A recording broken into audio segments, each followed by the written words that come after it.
Step 1.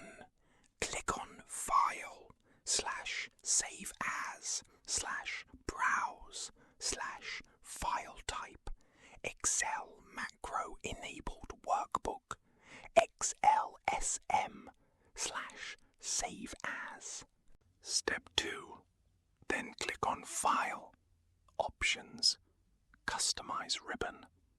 Scroll down on the right-hand side and tick the developer box.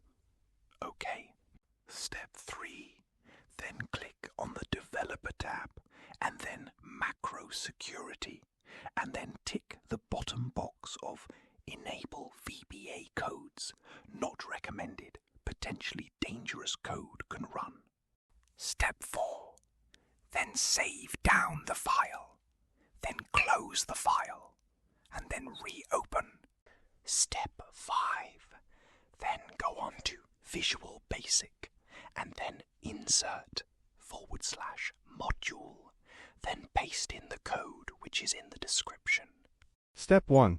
Amend line 8 where it says, your password here, to the name of the password that you want it to be for the Word documents in the folder. Step 2. Then amend line 10 to include the file path of the specific Word document, documents that you want it to include in the file path stated. What it does, when ran the code will automatically open all Word documents in the file path given and will then automatically insert the same password that you picked in line 8 for the Word documents before then saving them and closing them down. Thanks for watching. If you wish to reach out to me for personalized work, please use the email of anonymous93220@gmail.com.